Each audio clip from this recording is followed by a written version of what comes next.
She boils her poems inside her womb. She spices her blood with pepper and dew. She dances at the aching of the moon. Earth to daughter, earth to daughter. She boils her poem in her womb. She spices her blood with pepper and dew. She dances at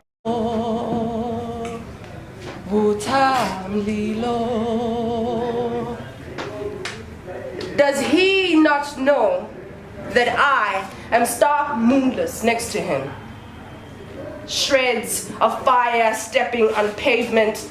Does he not know that I have bite-sized volcanoes he can baptize his teeth into every time he thinks he is just too cool? This boy, he does not know that I dance with Jezebel. Danced to jazz music on 12 Fuck Your Bullshit Avenue after corner and curve your ass back to where you belong. Someone should tell him not to enter the holies of holies unsanctioned. I am sunshine, dipped in hell, too hot for you. Hold your sunrise. You are not ready for this. Hello, this is Refiloe Khumalo. I am a poet. I am a conjurer of words. I am a woman in discovery, and I love being in my skin, and I love being and living in my words. And I think that's the best way for me to represent and live my life.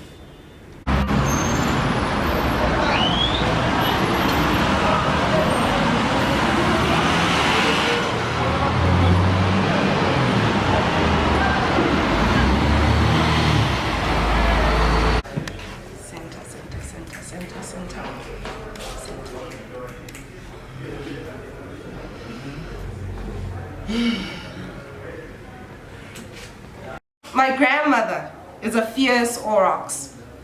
When the ice came to take her, she paced south, settled among the drifters. We cannot track our blood. When was our first bloom? In our backyard, grandmother sculpts groves and vineyards to eat something natural. Her hands told a bone cage, and her wrinkles are enchanting pouches where she keeps her valuables in. There was a one time she flipped our smiles into a jerry walk back to our bedrooms.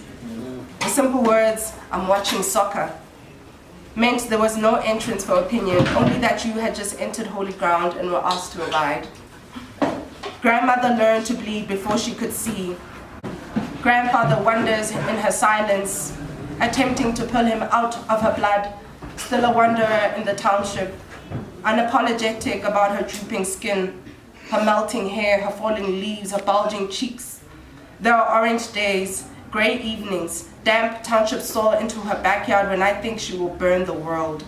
Flavored moments when time is a potato we helped breathe. On the worst day, she's a raging man, a naked tornado, an open casket. None will compare. I don't know if any even dare. My grandmother seamed her life into a blanket, and she has only washed it with her tears.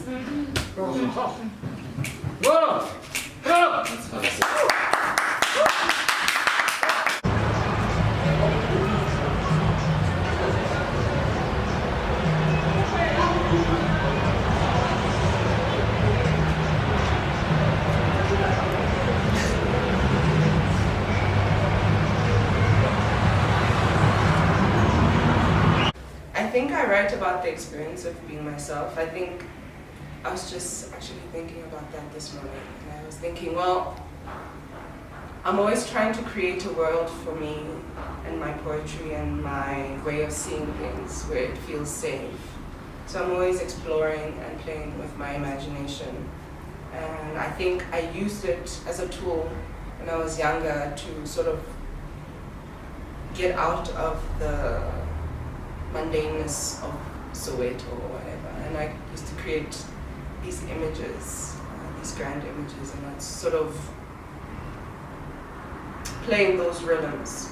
So Poetry is a way for me to explore myself. It's a way for me to express a voice that necessarily isn't not always accepted in society, but I think it allows me to stand out, and it allows me to be myself. It allows me to be. Yeah, I think that's the best way to express my poetry, and I think it's a portal into exploring what truly makes a human being. I don't know, it's our differences and how those differences can make us come together as opposed to taking us apart. So yeah, it's about cohesion. It's about coming together to form this beautiful image that is life. You don't have to think that it's right. Like, there's no right or wrong, literally. If you can put it down on paper, reading it is also the process of writing, and also not liking it is the process of, you know, because who likes their first draft anyway? Who's that special person? I don't know. But when you write something down, you're filled with all things in your head. That's why we have editors. That's why somebody has to look at it and say, oh, this is what you were saying, but this word was, you know, I think that's the role that I was telling you about, that like my veterans helped me with. Okay, I can hear where you were going, maybe use this word. And you're like, yeah, that's what I was thinking. But also reading other people's work and how they do it helped me to also frame how I would like to sort of position. But also, there's no right way of writing. And when you scribble that, you must know that you're scribbling, you do that in your head. So you can, you know, doubt is a horrible disease. So you're not right or wrong. You just wrote it down, and that's your job. You're right. You're a poet. Just put it down. Whatever anyone else has to say, whatever you have to say, shut down that critic voice. Yeah, and there's no right or wrong. Kiwaka kiwaka iyo kiwaka kiwaka kiwaka iyo kiwaka kiwaka kiwaka murimo kiwaka kiwaka kiwaka murimo kiwaka kiwaka kiwaka iyo kiwaka kiwaka kiwaka iyo kiwaka. When the day of the storm, when our heads will rush through our bones, I'll be ready, I will be ready. We've been learning how to swim above the water, so are you going to wait? And think your way out of this? I'm just going to be God today. Yeah, mudimukiwaka, mudimukiwaka, mudimukiwaka, mudimukiwaka, iyo kiwaka. Kiwaka kiwaka yo. What does poetry do for you? What does poetry mean to you? It means life. Because it's been a tool for me to express, it's been a tool for me to investigate myself. So it's helped me sort of explore my imagination. It's helped me to engage with my imagination and to find a voice for it. I think it was very it felt organic the way I wrote poetry, just came out of me. Yeah. But I think it started becoming like I needed to actually read other work, and of course I've always read poetry, but I've always read like, you know, the white man's poetry in the library, the only stuff available, whatever. But I think finding people in the city to sort of challenge my writing and also nurture it by giving me ways of saying different things in many different ways, because sometimes I think you can only sound this way and you can only curate yourself that way. So having worked with a lot of people in the poet, like veterans, like Maisha Jenkins, like Philippa,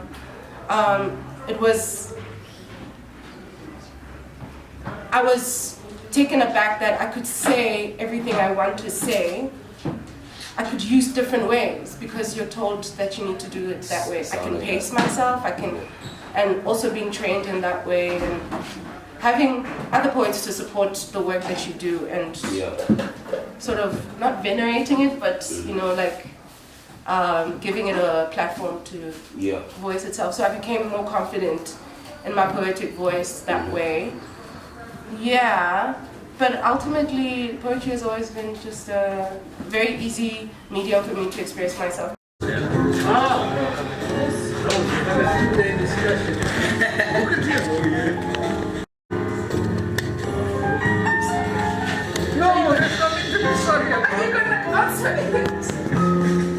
can't. I also don't see this. I'll send a message. Supreme Mother, Supreme Mother, Supreme Mother, Supreme. Supreme Mother, gratitude to a new day. We welcome your glory into our fingers. We extend our gratitude. Help us remember the light within us. Make us mighty and deliberate. You, Mother, fashioned the ocean with your tears. Bring us anew. Let this body, let this sanctuary serve me. With health and power, give me good love and good tunes. Give me joy, give me honor, and give me love. Supreme Mother, offer your light to my skin. Supreme Mother, let the oceans rain with my voice. Supreme Mother, birth me with your truth. Supreme Mother, I am here and I am here for you. Supreme Mother, usher a new night. Supreme Mother, let moon shine always in her might. Supreme Mother, open the eye. Supreme Mother, offer us your kind. Thank you. So I thought I would just give you a prayer before we wrap it up. Supreme Mother, thank you so much, guys, for being here. I'm so grateful to each and every one of you. Thank you so much for opening up your ears and your hearts. Thank you, Sky Goddess. Thank you so much, everyone. Thank you, KolektiveLabjhb. Thank you, CovenOfCreatives. I'm super grateful. This was a small shindig, but it really served me. It served my heart, and it served my poetry beyond measure. Gratitude. Thank you as well for the action painting. This is how the energy was flowing today. So check it out. Thank you guys. There's coffee, there's alcohol. All of them cost money.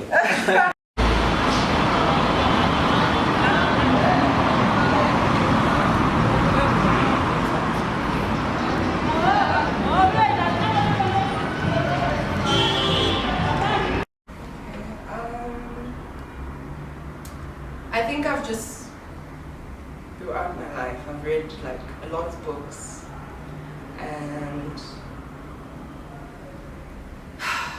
I think I'm inspired by other women. You know, I'm inspired by Maisha Jenkins, the late Maisha Jenkins. I'm inspired by Philippa. These are people around me. I'm inspired by my experiences, by my relationships. I'm even inspired by South Africa and its mess. And yeah, it's really about being the Sowetan, this black woman, this African, this mother, this daughter, transversing through the space and trying to find her spiritual authority.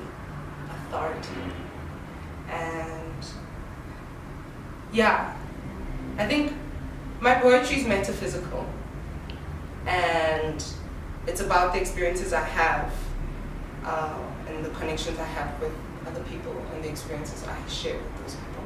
So it really is influenced by that. Night we laid between the felt. We burnt our food and we ate it with our hands.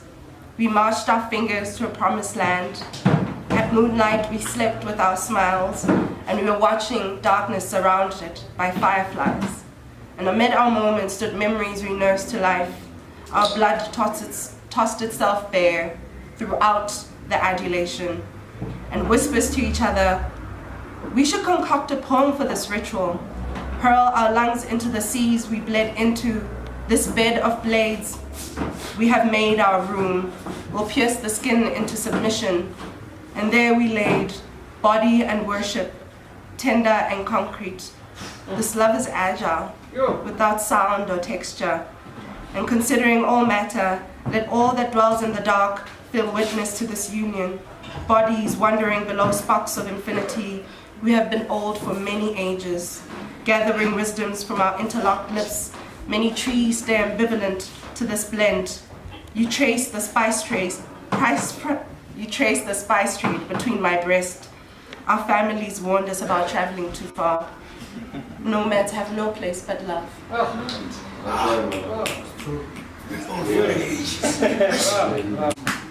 Yes,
fucking nice.